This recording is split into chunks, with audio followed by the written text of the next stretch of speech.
So we're starting 43, and we're on 43a. Amar Rava. It's like 12 lines from the bottom.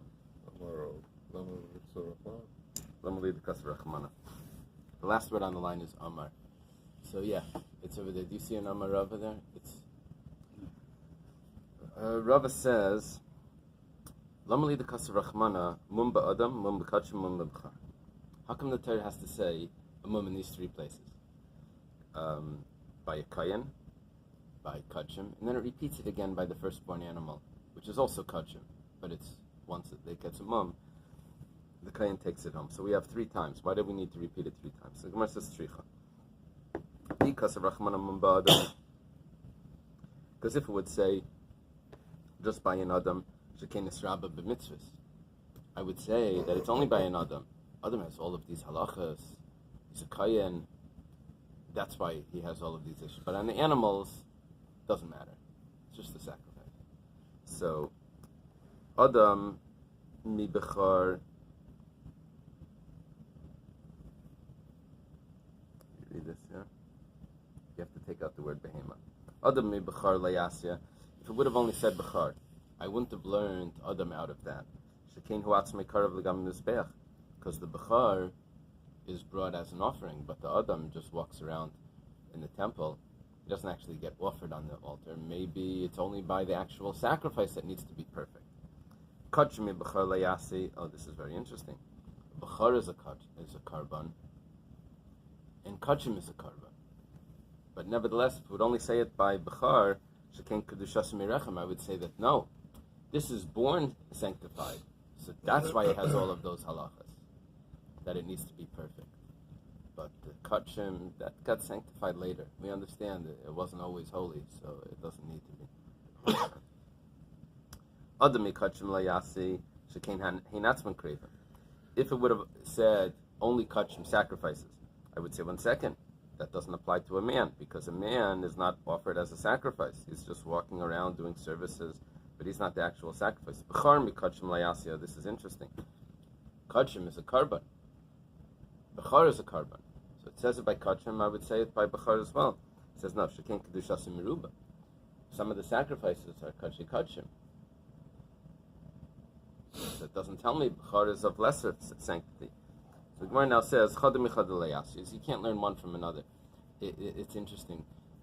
If I have 3 combinations, 3 possibilities, A, B, C, right? And I can do C, B, A, and B, right? I can put permutation. I could switch it around. I should be able to get 6. It only does 5, and I'm not sure why. I didn't go through it exactly, but it does each possibility here, except for 1. But teisi chadamitarti. Let 1 come out of 2. In other words, just drop 1 of these, and from a combination of 2 of them, we should be able to get the 3rd one. Mehei teisi. Which one will we learn it from? Leilechtav rachmana b'bechar. Don't say bechar. And we'll learn a sacrifice and a human together. Those 2 is enough to teach me bechar. It says 1 second. This is really interesting. Those 2, a sacrifice and a human, those are kedushasim meruba. Those are extra holy, more than bechar, which is also a sacrifice. Why is it you follow this? It says a person is more holy, Rashi says, because kedushasei meruba b'mitzvahs, because he has command. So that makes him holier than a sacrifice, than a bechar sacrifice. It's incredible. Very, very. So he's kedushasei meruba. He goes into the category of kachim, and so therefore I won't know that halacha by bechar. Now the Gemara said, I wonder if they use this in other places. I know, this has got to be it blows a away big deal all the stuff that Chassidus. you said. We said even before that you can't compare to a human because a human is not karva gav and Right. mizbeach. That's always a thing that's... Why didn't answer that it's more holy than karva? Well, whenever we were looking for problems there. We were looking for possible ways why we would say maybe I won't learn from it. That's why he needs to clarify. So don't say by kachim, and we'll learn from Bechar and Adam. Bechor and Adam are born holy. The Kayan, the Bechor, those are born holy. They need to be careful that there's no blemish there. But the other ones, they became holy later. We can understand there's a blemish. So don't say the human. And we'll learn from Bechor and Kodshim. 1 second. They have that similarity that they themselves are offered on the altar. The Shriche needs to write all three of them. Okay. Yeser Aleim Ba'adam. We learned that all the mumen that are in the Mishnah, that all the mumen that are by animals are also by humans, and then we have extra ones by the humans. Hanimili. How do we know about these extra blemishes that would disqualify a kohen? Rabbi Yochanan Damar Kra. Rabbi Yochanan says we learn it from a pasuk. It says Ish. Let's say Ish. Let's get Bais here. Yeah.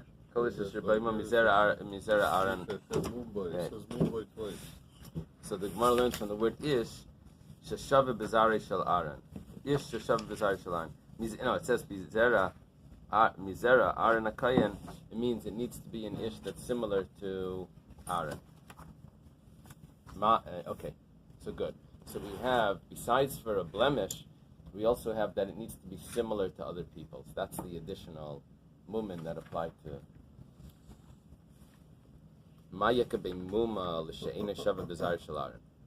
There's two categories now of types of mumen by a kohen. We're on top of 43b.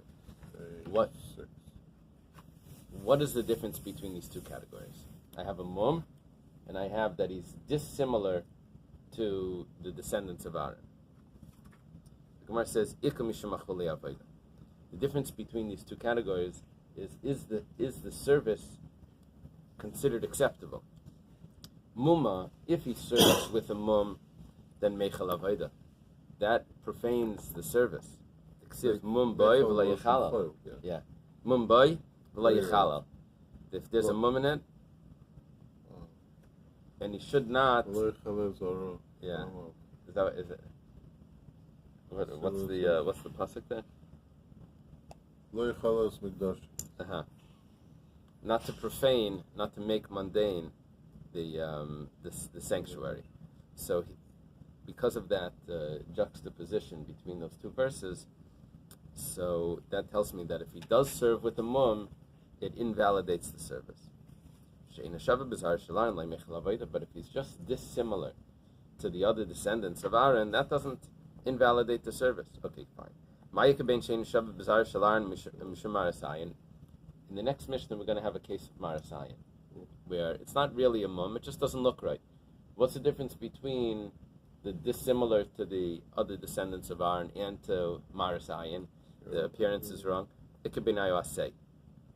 The difference is if he violates a positive command. The way it works is like this. I have a positive command that he needs to be similar to the descendants of Aaron.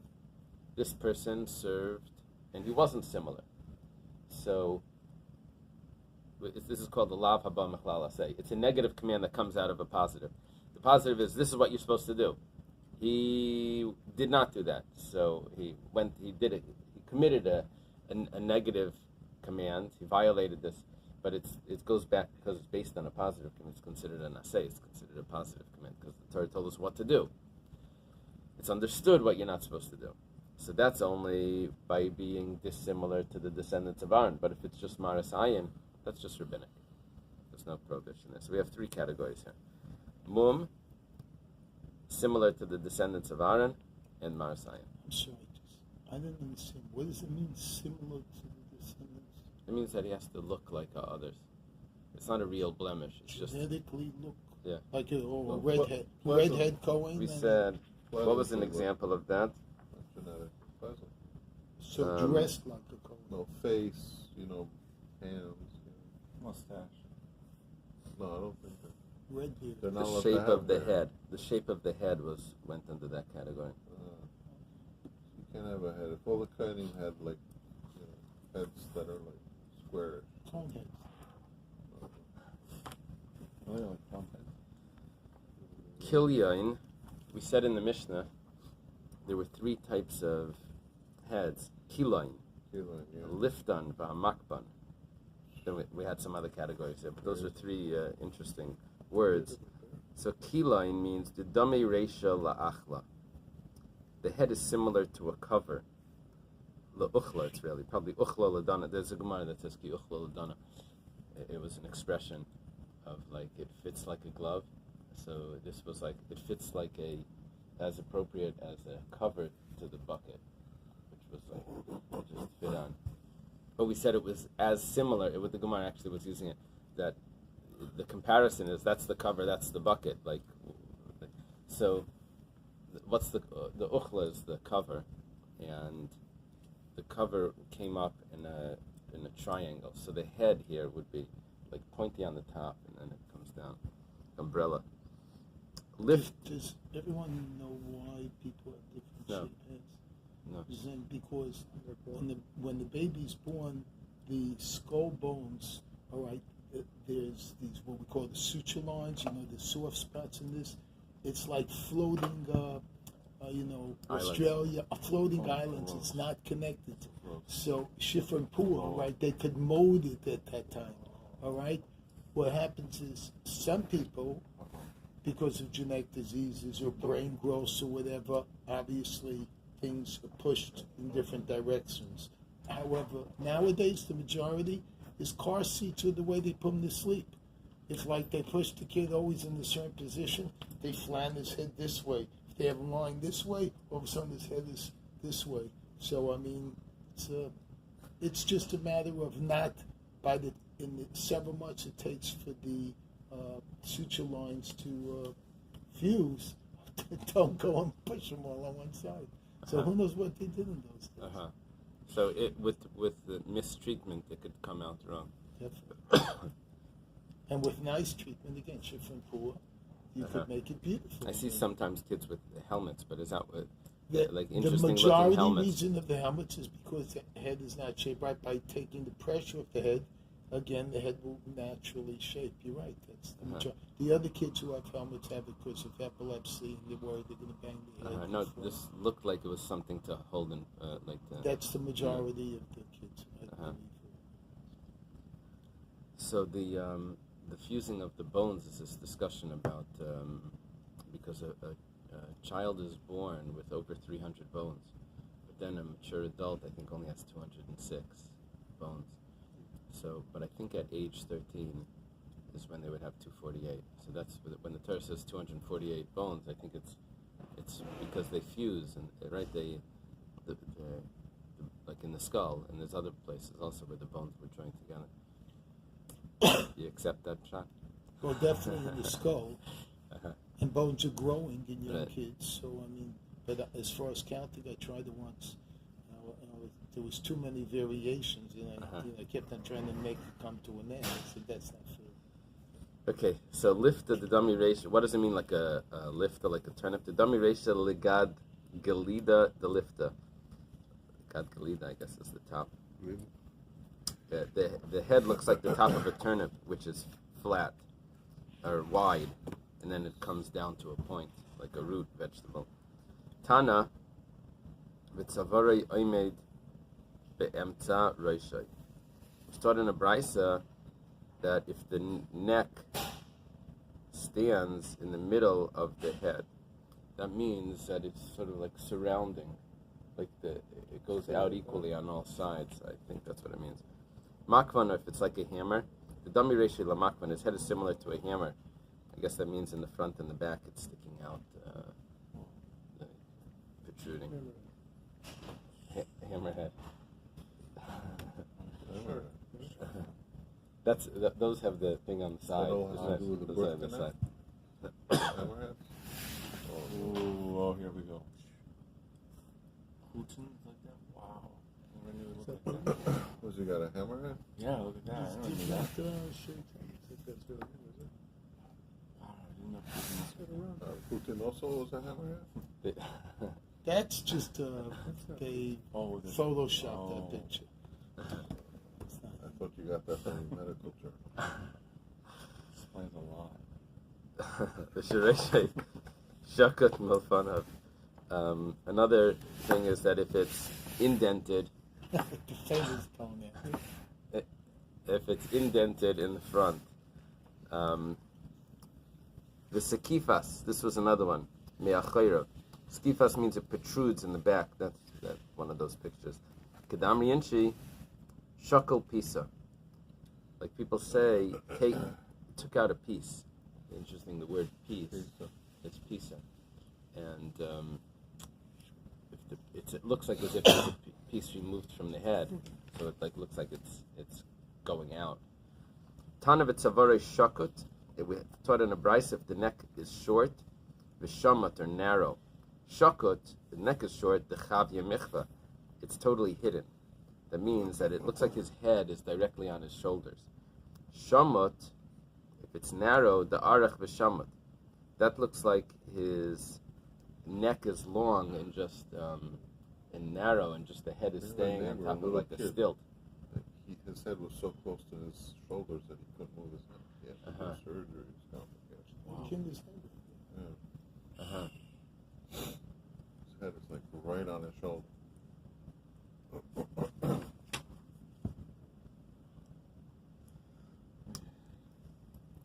I hear people saying like, the teenagers have acne.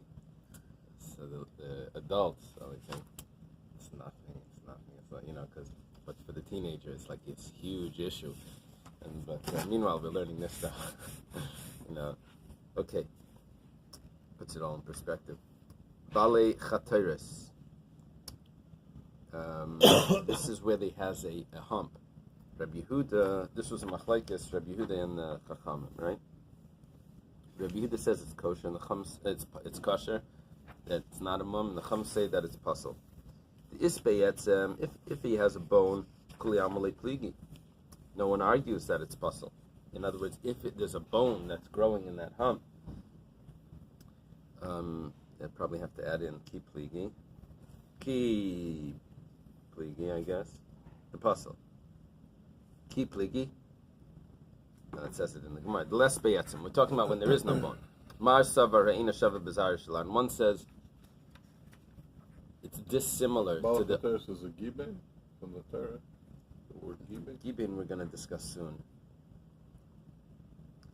No, Chataris is just like a hump in the It back. doesn't say it, okay. So this is dissimilar to the descendants of Aaron Because in Hebrew you use giben as a hunchback. Mar savar karkura de bisra ba'almahu. It's just a piece of flesh, and it's not it's not something that's dissimilar. It's like as if it's like fat in one area. Okay. Maybe because they say it's mum lever, or like it's something over, since there's no bone. Or you That's can an slice- interesting or point. You can slice it off. That's an interesting point. Did we say if you can remove it? No. Did we say if you can remove it with human intervention? I remember we discussed this, but I think it stays a mum. The human intervention isn't involved there. Here we're just saying that it's okay. There's an extra piece of fat. It's not a like reich puzzle. If he's bald, he's puzzle. That's only if he doesn't have hair in the back of the head. The fun of it, but he has hair in the front. This is very uncommon for someone to go bald in the back and not in the front. Yeah, right. Right? But if he has in the back, then that's kosher. That he's fine. But for sure, in other words, the assumption is he has hair in the front. If he doesn't have hair in the back, that's puzzle. But if he has hair in the front and in the back, that's kosher. And for sure, if he has hair in the back and he doesn't have in the front, that's also kosher. That's like normal, that he has hair in the back but not in the front. However, some learn this the opposite. Kosher. They learn that if he has hair in the back, then it's kosher. Now, and then Rava comes on this and says, it's only kosher if there's no hair in the front and only in the back. Aval yesh le bein lacher bein lefanav, then it's possible. But if he has here both in the front and in the back, then it's possible. How could that be? It's possible if he has here. It must mean doesn't have a wall to here. It means he just has one row of here that would go, I guess, around. He has from ear to ear in the front. That means it goes. He has a ring of here, and he also has in the back, but the rest is missing. It must be. Right? Or else, how can it mean he has a full head of hair? It can't mean possible. But all of the What a crazy barber. the pictures of these old priests always just had like a ring of hair around. You know, I don't know why that's The look. Friar. Yeah, that. V'kolshken sheyesh leilafanav ve'ein leilachrav, and for sure, if he has hair in the front and no hair in the back, u'de'ein leiklal, or no hair at all, that's possible. You know, I forget who one of the commentators says. Are we not allowed to cut the payas? Because the Avodah Zarah, they worshipped idols. The Avodah Zarahs couldn't grow hair. The statues couldn't grow hair, so the priests would cut off all their hair not to look better than the statues. So we don't cut the payas not to be similar to the goyim, because the priests would do that, would cut off their hair. The Levim would cut everything off? Everything. They weren't allowed to have one stitch of hair. Yeah, but I think that was only when they first went in. I don't know if every day they were like that. I think When you're tummy or something, you have to get sorry. Yeah, that could be they would cut their hair. But I don't think on a regular basis. No, I think they would have to have a haircut once a month or something. I don't think it was. Say after, if you're tummy or something. Yeah, there is such a thing. I think by Tzaras they cut the hair. Yeah. There's a riff that says when someone converts, he should cut off all the hair. He starts fresh after the conversion. We don't do that. Amar Rabbi Yochanan. Rabbi Yochanan says hakarchanim, someone that's bald, v'hananasim, and someone that's a dwarf, v'hazav laganim, someone whose eyes are watery. Zav laganim. Zav lagan. Is that That's it? what it means. Yeah. Oh yeah. So Zav lagan should daven for Allah. He should not. Someone who always cries when he davens. Fine, maybe People he'll make get everyone else. Right, people get emotional when they daven for Allah sometimes. But if you were like constantly, the term Zav lagan, the beard is called a gad. So you're always watering the orchard, the beard. Interesting.